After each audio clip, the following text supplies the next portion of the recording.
కావాలనే మీ కలను నెరవేర్చుకోండి. సంప్రదించండి హెగ్డే ఫెర్టిలిటీ, హైదరాబాద్, తెలంగాణ. గురించి మాట్లాడుకున్నప్పుడు సినిమాల టైటిల్లో దాసరి నారాయణరావు గారి సినిమాల టైటిల్ చూడగానే అక్కడ అర్థమైపోతుంది, ఓహో ఇందులో ఇదేదో మాట్లాడుకోబోతున్నారు, దీని గురించి చర్చించబోతున్నారు, ఒక డిస్క్రిమినేషన్ ఉందా, లేకుంటే సామాజిక అంశం ఉందా, సమస్య ఉందా, ఇవన్నీ కూడా అసలు ఆలోచనలు అవన్నీ ఎలా వచ్చేవి దాసరి గారికి? అంటే అర్ధరాత్రి తెల్లవారుజామున వచ్చేదండి.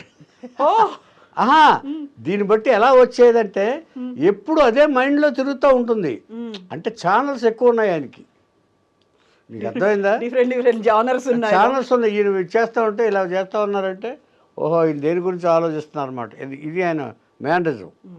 ఇలా అంటూ ఉంటాడు ఆయన.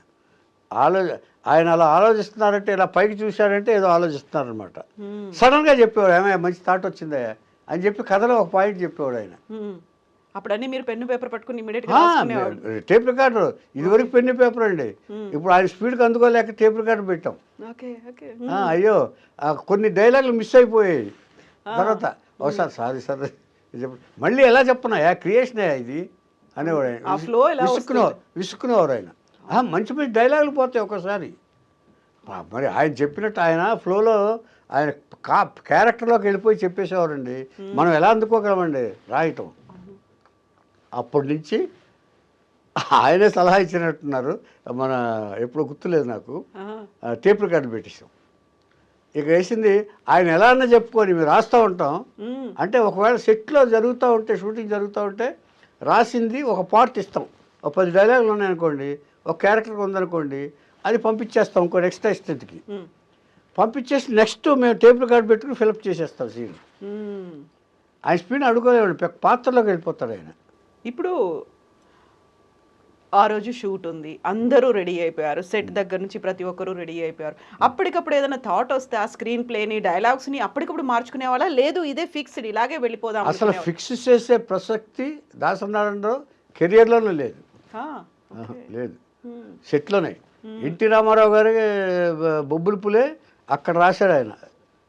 అక్కడ రాస్తే ఎవరో డిఫరెన్స్ ఆఫ్ ఒపీనియన్ చెప్పారు వడ్డే రమేష్ గారు. డిఫరెంట్ చేస్తే ఒకసారి ముందేమో ఆయన ఏమంటారంటే, ఇది నా స్టైల్ అయ్యా అంటారు. ఆయన ఫాలో అవ్వాలి మీరు అంతే అంటారు. అన్న తర్వాత మళ్ళీ ఆలోచించారు. ఆయనలో ఉన్న గొప్పతనం ఏంటంటే ఇది నేర్చుకోవాలి ఎవరు చాలామంది. నేను మెసేజ్ చెప్తానంటారు చూసారా, ఇవన్నీ నేర్చుకోవాలి. ఫస్ట్ నో అన్న అంటే అంత పెద్ద వ్యక్తిగా ఎరిగిన తర్వాత చిన్న ఇది ఉంటుంది కదండి, ఈగో లాంటిది సంథింగ్. అంటే ఫస్ట్ కాదన్నా, ఇట్లా చెప్పిన దాంట్లో నిజం ఉంది కదా అనే గొప్ప గుణం దాసనారాయణ వాళ్ళు. తర్వాత రియలైజ్ అయ్యేవాళ్ళు. రియలైజ్ అవ్వటం కాదు అసలు, ఇమ్మీడియట్గా ఫాలో అయ్యి ఆయన ప్యాడ్ తీసుకురా అని చెప్పేసి అప్పుడు రాసేవారు. అప్పుడు రాసింది క్లైమాక్స్ నచ్చలా ముందు ఎవరికి, బొబ్బుల పులి.